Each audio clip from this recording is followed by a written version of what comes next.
Hey out there in slot car land, how's everybody doing this week? Hope everybody's had a great weekend, seeing as it's Monday. And hope everybody had a fun weekend. I did. I know I did. We had a family reunion down in Joseph, Oregon to go to. And we had some fun, and we got home yesterday, and I was just too tired to do the video yesterday, so I thought I'd wait until today. So first off, I've got to look what the mailman brought. And then we are going to be looking at track today and different brands, different pieces of track, some of the stuff they offer, some of the things you can find in the different brands and whatnot. So first off, got a couple of eBay buys here and then a purchase that I made. This is the first one here. This came from eBay. And these are decal sets. And the other box will show you why I bought these. He also sent me a bonus decal set, which was pretty cool. But there's this one, and there's two sets in here, so that's pretty cool. Got two sets of the Smokey and the Bandit, the Skull Bandit car, which is pretty cool. And then two sets of the UPS car, 44. These are water slides. And then we got the Coors Light set. And then this is a bonus set he sent me for the number 2.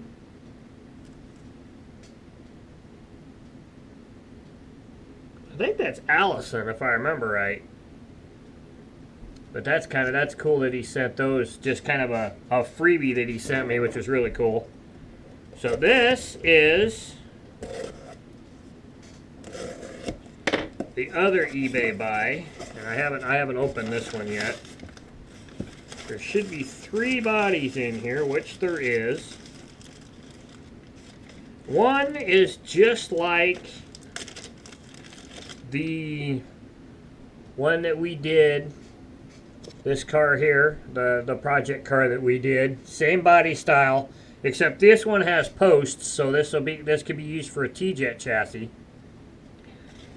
And then the other 2 look like this, which looks like a Pontiac Grand Am style body. And both of these have posts, so they're the same. So now I've got those 3, and then of course we still have this one. And these may be for the fray next year. They have a race called the IROC race where everybody brings 6 bodies. I still got to call one of my friends and get a whole visit about how that race happens. But I believe that they provide the chassis. You provide the bodies. Everybody votes on what body to use, and then that body stays in that lane for that race. So I gotta talk to Randy on that and find out what the exact particulars are on that race. But these may be what we're going to be bringing for that race. I'll get them all done up really nice. I want to go to Hobby Lobby tomorrow and look at paint colors to kind of tie these all in together and get that all set, and kind of be really couple of really cool cars. I think these will be really nice to have. So that's those 2 eBay buys. Now this right here is a purchase from RTHO, and I also have one other item coming, not from them, from someone else, and these will be for the next video. We're gonna talk. Got my box knife. We're gonna talk tools and what tools you should have in your slot car box, and what tools are that, if you can afford them, are really nice to have.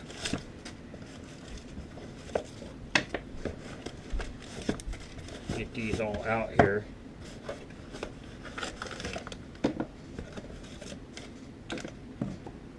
Oh, that's a lot smaller than it looks in the photo. Okay. So these must be... Oh, he sent... Oh, okay. So first off,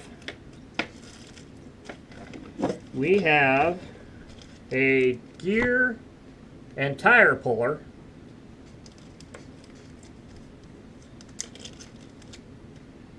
from RTHO. Just put it in, slide it in behind the thing, and screw this in, and it'll pull out the wheel or the gear or whatever. Some of these, that you can use on anybody. These other two items are T-Jet specific tools. This right here, which I'll have to figure out how to use, is a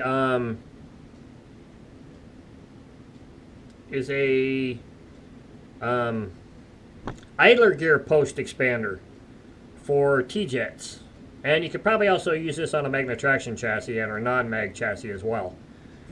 So that's what that is. And then this other item, and I didn't realize that he was already sending 2 of these with it, and I ordered 2 more. But this is a gear installer tool for installing gears. And then this just wheels out, slides back in. These are the anvils for different sized gears. So that is what, look what the mailman brought. And we'll go a little more in depth with the tools in the next episode, because I still have the other item that is on its way, is also a tool, and a really expensive one at that. And we'll let me get my box knife here, and we'll go into the tools in depth when that arrives. So let's take a look at what track there is out there in the world. Some of these are going to be kind of dirty because they are a little old. Let me move the camera down here. So these are basically your 3 basic track. You've got Tyco, AFX, lifelike. And as you can see, all 3 have different tabs and hook up differently, and each has a different hookup on the rail. As you can see on the Taiko, they're all, even the power rail and the other rail are straight on both sides. On the AFX, the one side is straight, which I believe this is the non-powered side, and this is the power side, and you can see that it's crinked, so it presses up against the rail, the straight rail that's coming in. And then lifelike are just bent sideways, kind of like the old AFX track used to be. This is a lot like the old AFX. The tabs were the same. I had some AFX. I had one piece of that, and I can't find it anywhere, so I'm not sure where that ended up. But some of the downfalls on some of these, the Tyco, this is your weak spot right here. This little tab here and these little tabs here, these are the weak spot. It's where this track breaks the most. AFX, I've never really had a problem with the hookups breaking on this. As you can see, this is pretty stout, pretty well reinforced right there, and they stick really well. This is, like I said in my Tomei's the Best video, this is my first choice. On your lifelike, more than likely, I've seen some that are broke here, and then this breaks here, which this is your weak points, as you can tell. And if you can see, this stuff, and I know this is a short piece, but really flexes where, as you can see, they all pretty well, I guess they all pretty much flex the same. But they all hook up different, and as you can see, you've got this might break on your lifelike side. You've got, these are supposedly there for rails, for your side guardrails and whatnot. Now you'll find some other bits and pieces. Everybody pretty much makes the same thing. This is your X track for your Tyco. This is your crossover for your AFX. As you can see, they're pretty close. The lifelike also has one. It's basically the same as well. some of the nuances you'll find, especially in Taiko, is you'll find different spellings. As you see, this says Mattel. So this is after Tyco has been bought out. This one is a fairly old piece, as you can see the way Tyco is written there. And then we've got this one, which is another variant. You got this one, which is fairly new. And you got this one, which this is gray track. More than likely, if you've got gray track, it came from a US 1 set. There's also brown Tyco track, which comes from the motorcycle set. I also believe they did a dune buggy set with brown track as well. So that's just kind of the differences between them. You'll also find if it gets old, this is an old piece of Tyco, it'll say Speedways on it. And this is a bricked section of track. Now you can get adapters to go from all of these to one another. You can also go from old to new. This is a new piece, this is an adapter piece to go from here, which as you can see, this is the way the old Tyco used to hook up with the prongs the same way as the lifelike, and then it's got your little lock symbol right there. And they just slid in together, and then after you got them pushed in, if I can get this to work, these haven't been together in a while. There we go. They just slide together, and then your prongs are touching, and then it works. I'm really seriously thinking about, and as you can see, there's your weak spots again, here and here, as this one's got both of them broke off. I'm thinking about putting this like this on pit road, so you've got kind of this neat little cobble section, like part of the pit used to be cobblestone, kind of a, you know, unique way to do the city there. So, and then when it comes to terminal track, we all know what AFX looks like, we all know what Tyco looks like. Lifelike is different. Lifelike has a single plug for power, and your controllers are hardwired into the terminal.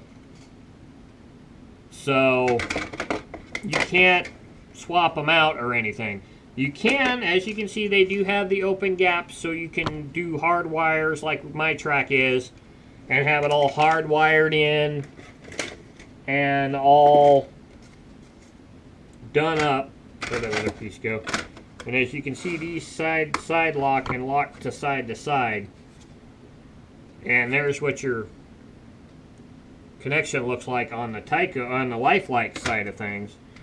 Your Tyco, you know, just presses together.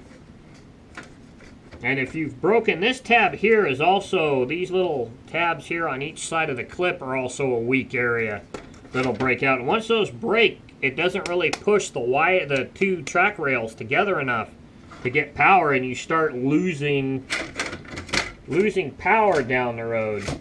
If you have one of these, this is a landing zone and takeoff zone for jumps. I actually have the jumps for this. We could actually set this up.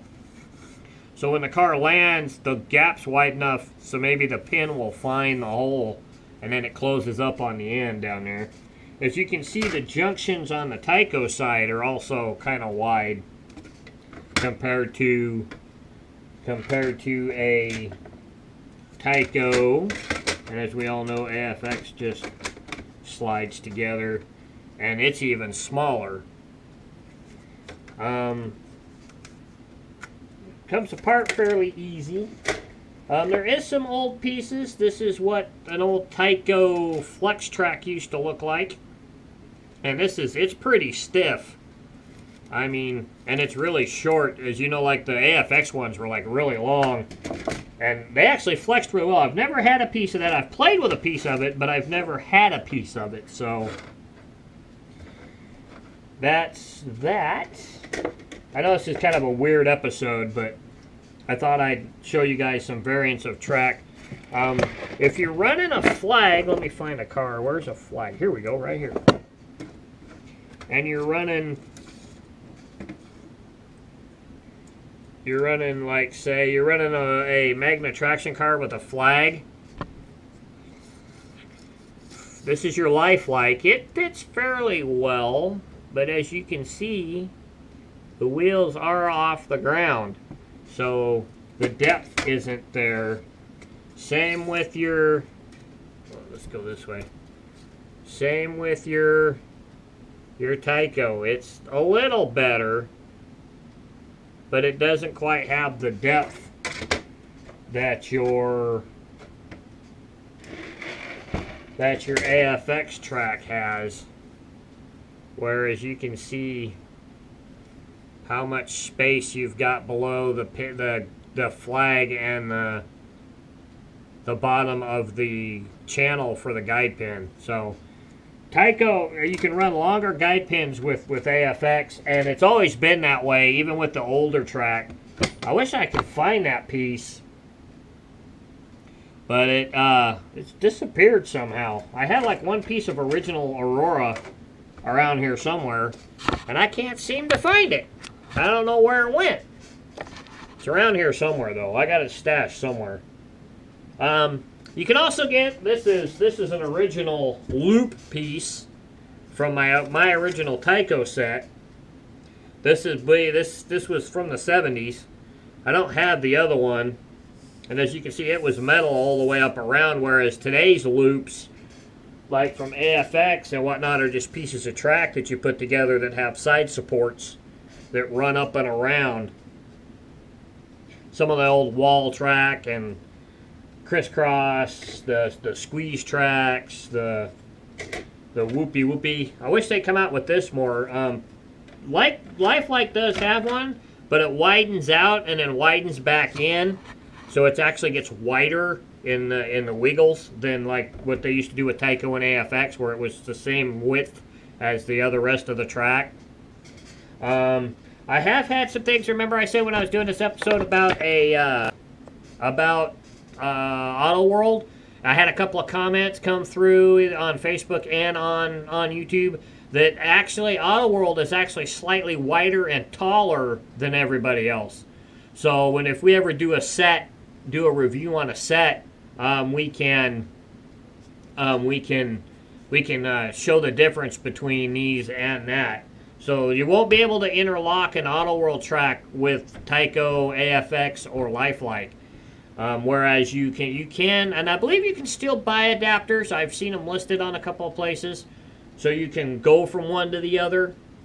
I don't know if I'd advise it. You're dealing with the depth of the guide pin, and then when you go from say when you're going from one to AFX, where you're going from a shallow to a deep, you're pretty fine. But when you go back to the other one, where you're going back, if you go back from that track back to AFX, you're going to have a little bit of a, or if you're going from AFX back to lifelike or Tyco, you're going to have that little bit of jump there. And if it doesn't hit it, it could just hit it wrong, and you could flip your car. I don't really advise going from one make to the other. If you're going to do a track, I would do it all one style, one brand. Just either make the commitment to go all one brand, or don't go from one to the other. I don't really recommend it. If you want to do one track and it's got this but the other brand doesn't, you're going to have to go with all one brand, in my opinion. It's really hard to go from one to the other. Going from old to new in the same brand is okay, because you will have, and I know they make adapters to go from old Aurora to the new Aurora. That's not there won't be difference there, because your guide pin depth will be the same. So that's a little easier than going from brand to brand. I do believe they make like this. This is the old adapter to go from the old Tyco to the new Tyco, so they do make those. And I don't know about lifelike. I am looking at it ended, but I think they're relisting it. I was looking at an old Rocore set, so I'm not sure if the hookups carried all the way through from Amrec to Rocor to Lifelike.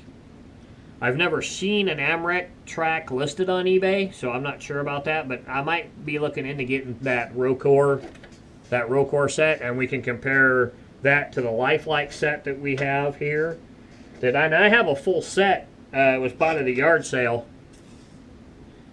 and as you can see, it doesn't tell you what brand it is on the bottom like AFX and Tyco do. So you'll have to look at your hookup here, and this is what the lifelike hookup looks like. And we didn't get any cars with the set, so I'm not sure. It was a NASCAR set, according to as you saw on the terminal track. So it probably had NASCAR cars in it, but we didn't get that when my mom bought it. So, or when not my mom, but when my wife bought it. So that's your track and your differences between the three of those. Like I was saying, if you have different colored track, I don't think AFX or Aurora ever came out with different color track. It's always been black. It's your Tyco stuff that'll be either black, gray, or brown. Whether what set it came out of, because I know they made track in different colors for different sets, for like the motocross set, and all the US 1 stuff is gray that I know of, but it has the same hookups as your regular track. As you can see, this one is broke. The tabs on this are broke, but it doesn't I can't talk. Doesn't say whether on the bottom whether or not it's from a US 1 set or whether it's from a regular set. It just says Tyco. So there's no telling you whether if it came from a US 1 set or not. So I hope this episode helps. I know it was kind of mumbo jumbo. I spent all day trying to dig parts and pieces out for you guys to show you different types of track. My bet, like I said before, Tomei AFX or original Aurora track is really good as well, especially with the same hookups. The older track is pretty good, and then you've also got your lock and joiner track, which everybody will swear by. If you're a TJ guy and that's all you're running, that works really well. But if you're going to run the high-powered cars, I would go with the AFX. Of course, if you have the money, the best thing to go with is a hand-routed track, but that's a lot of money. So I hope this was informative. I hope this finds you guys well. We'll be doing a video in 2 weeks, and we're going to be talking about tools and what to have in your box, and what, if you can afford, will be really cool to have in your box as well. So we'll see you guys in 2 weeks. Keep hitting that like button, keep hitting that subscribe button, and keep sending me comments and ideas, and I will let you guys, I'll try my hardest to bring you guys what you guys want to see. And we'll talk about tools, and if that episode is kind of short, we may do a review that day as well. So see you guys in 2 weeks, and keep racing slot cars, and I'll see you on the flip side. Bye.